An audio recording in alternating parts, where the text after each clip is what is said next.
안녕하세요. 만나러 만나 TV. 오늘은요, 이재철 목사님의 아이에게서 배우는 아빠라는 책으로 같이 여러분과 함께 리뷰를 해보려고 합니다.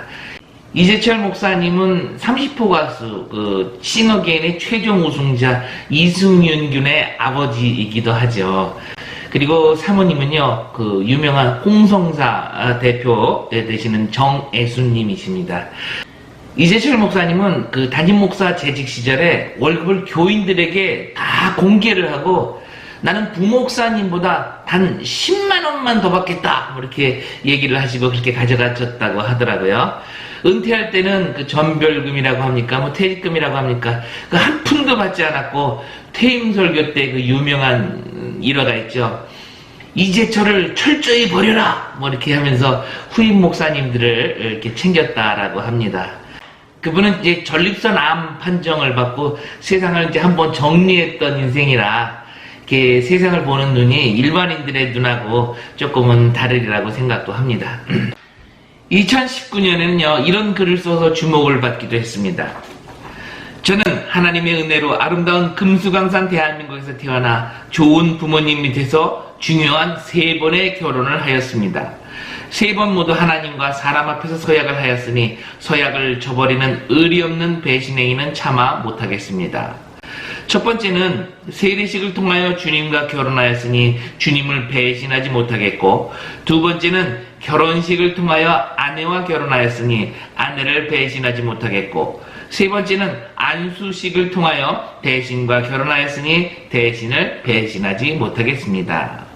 3번 모두 나의 뜻과 선택에 의한 길이라고 착각하면 혹 상대를 버릴 수도 있겠으나 하나님의 뜻과 섭리라고 생각하니 함부로 버릴 수가 없어 견뎌내고 있습니다.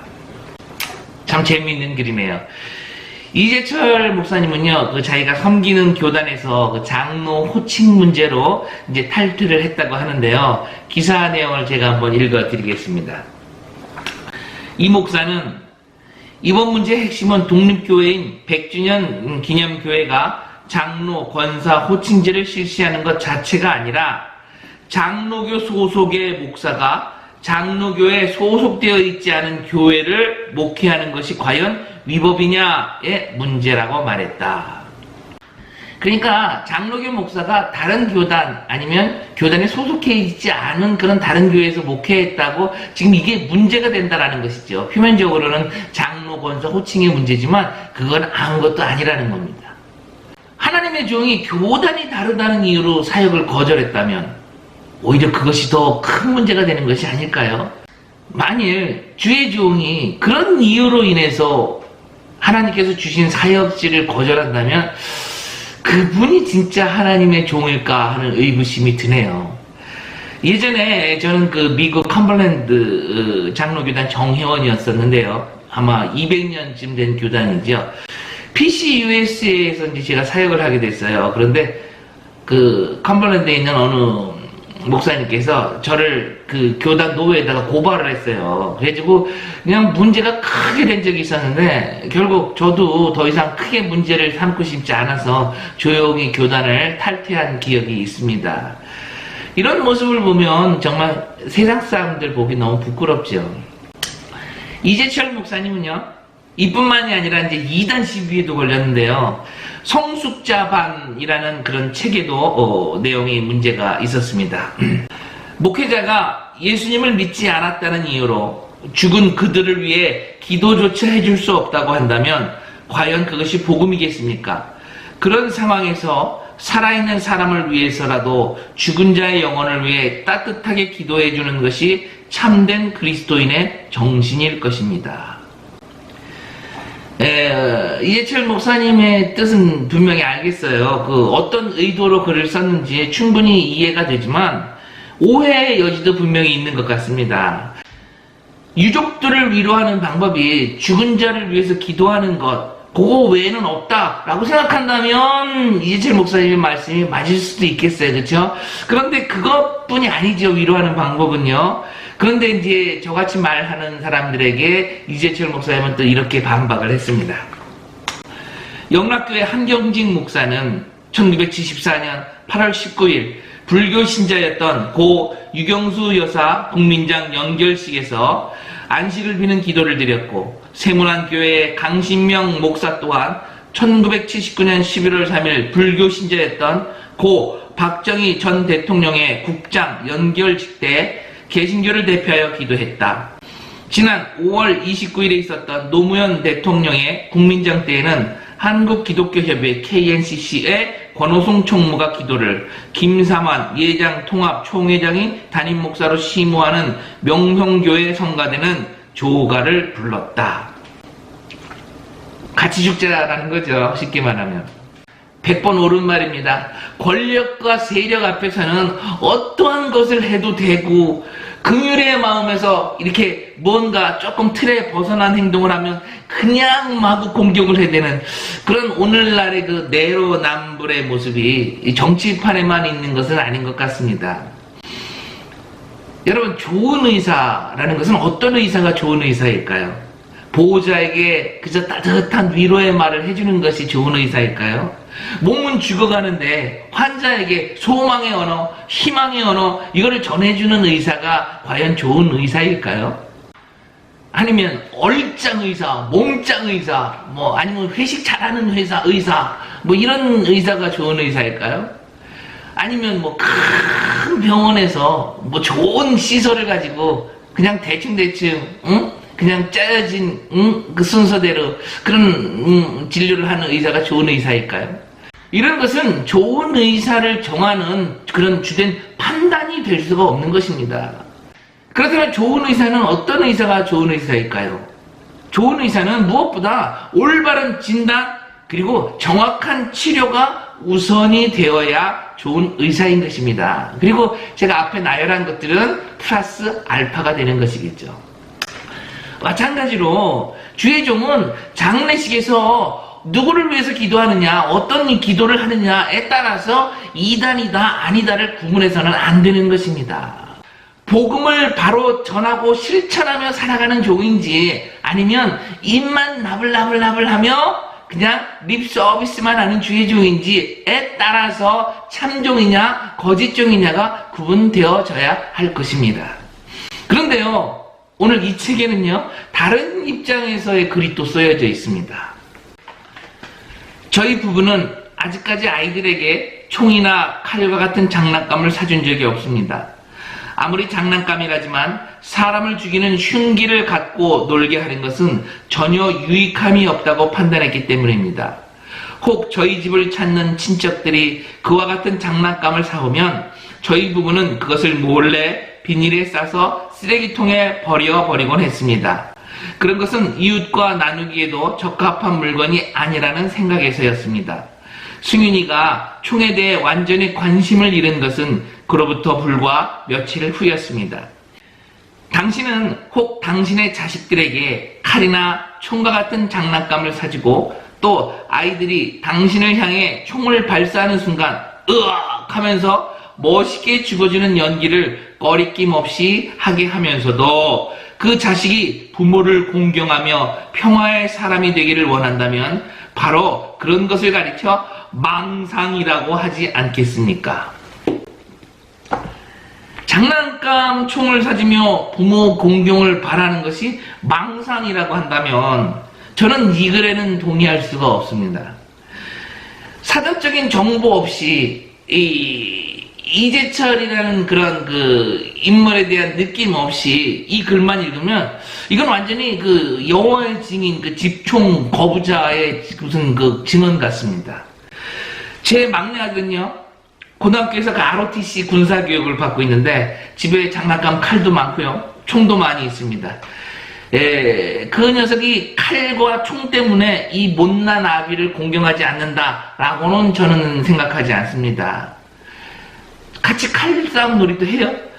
아빠가 나쁜 악마의 역할을 하기도 할 수 있는 거고요. 또 그 아이가 나쁜 악마를 처단하는 그런 게임도 할 수 있는 것입니다. 형제간의 칼싸움도 하죠. 그러나 놀이가 끝나면 더 친밀해지고요, 더 고마워하고요, 더 가까워집니다. 이재철 목사님이 그런 틀에 박힌 생각으로 모든 것들을 판단하신다면 당신께서 그 죽은 자를 위해서 기도하면서 그것이 그리스도의 사랑입니다 라고 주장하는 그런 본인에게 본인의 말을 그대로 옮겨서 망상이라는 판결을 내린 것이 되는 것입니다. 살짝 이 내로남불이 보이긴 했지만 오늘 주제를 조금 벗어난 것 같아서 제가 이 정도로만 하겠습니다.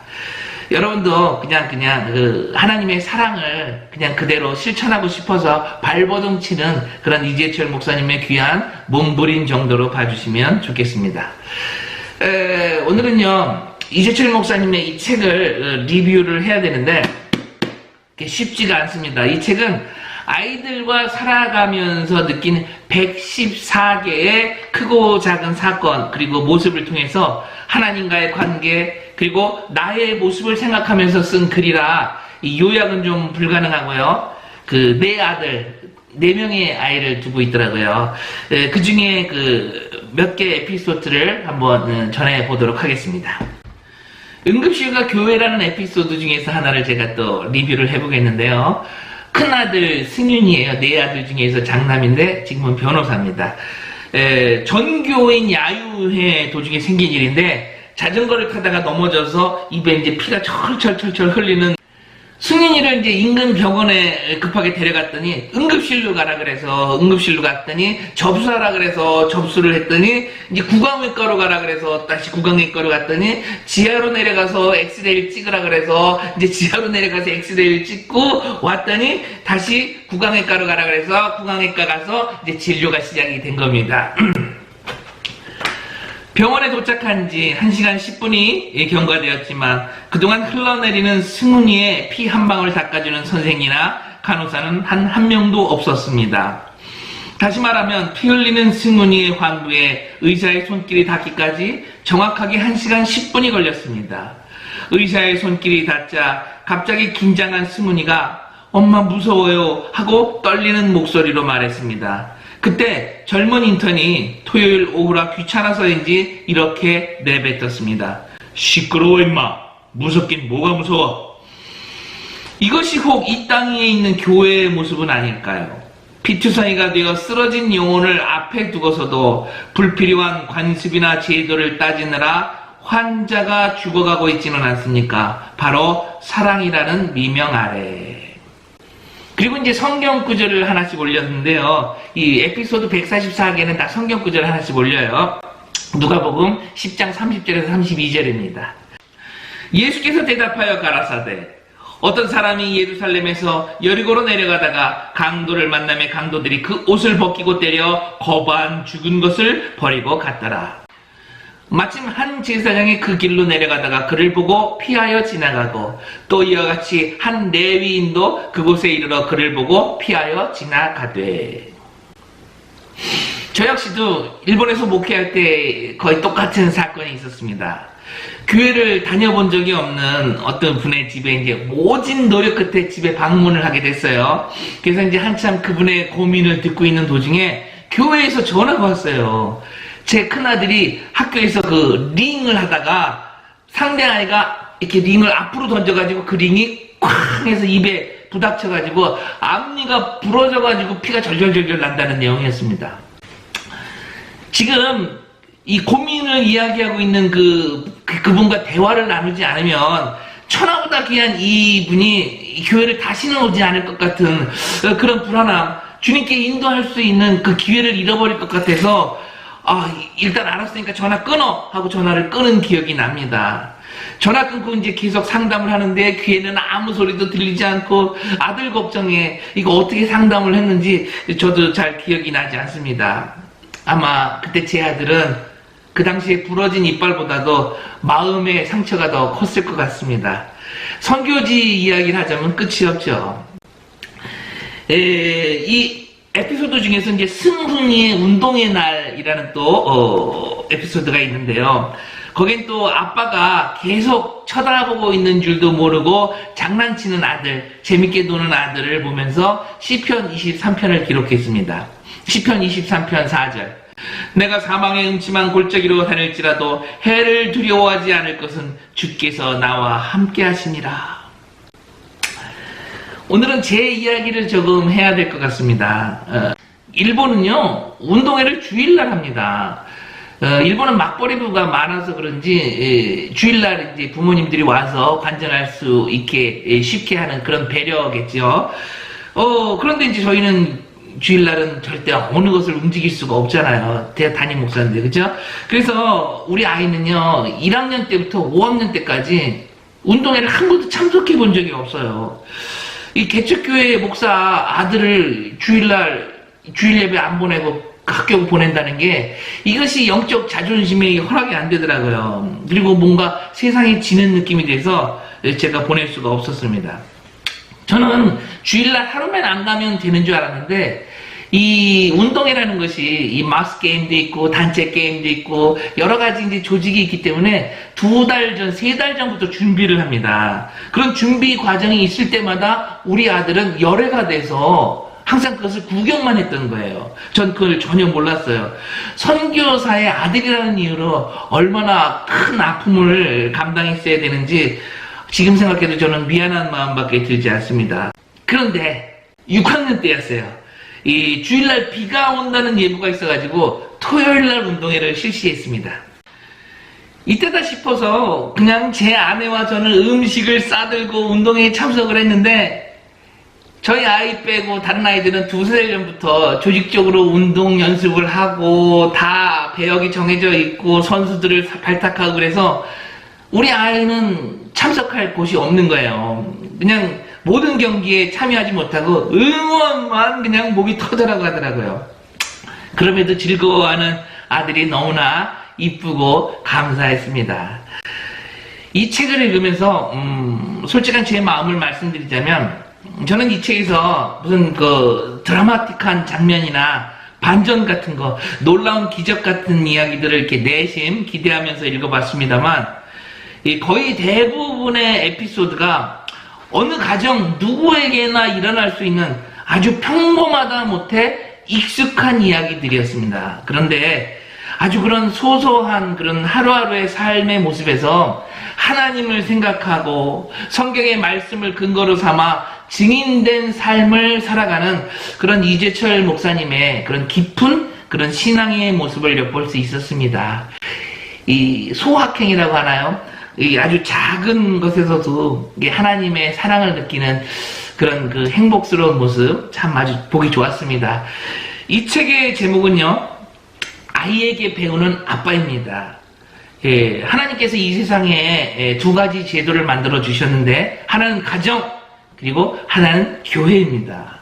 악한 세력들은 비혼주의, 동성애, 조론, 또 무자식이 상팔자 이런 논리에도 맞지 않은 말들로 오늘날 가정을 파괴시키고 자녀 낳기를 꺼리게 만들고 하나님을 대적하고 있습니다. 온전한 가정, 온전한 교회에서만이 온전한 신앙을 유지할 수 있는 것입니다. 이 책의 마지막에는요, 이런 글이 써 있습니다. 아이를 얻음과 동시에 영성의 삶이 시작되었고 아이들과 더불어 제 영성의 우물이 깊어진 셈이었습니다. 만약 아이들이 없었던들 결코 얻을 수 없는 풍성한 영적 은혜였습니다. 이런 의미에서 아이들은 하나님께서 저에게 붙여주신 귀한 선생님들이었습니다. 그의 일거수일투족 말 한마디 한마디마다 저를 향한 주님의 음성이 들어있었습니다. 때로는 질책, 때로는 격려하시면서 진리를 일깨워 주시는 주님의 음성 말입니다. 동시에 아이들은 저를 비추어주는 맑은 거울들이었습니다. 저는 하나님과 사람들 앞에서 제 모습을 그 거울들에 비추어 보면서 저 자신을 추스릴 수 있었습니다. 하나님께서 주신 이 귀한 선생님들과 거울들이 아니었더라면 오늘의 저는 필경, 오늘의 제가 아닐 것입니다.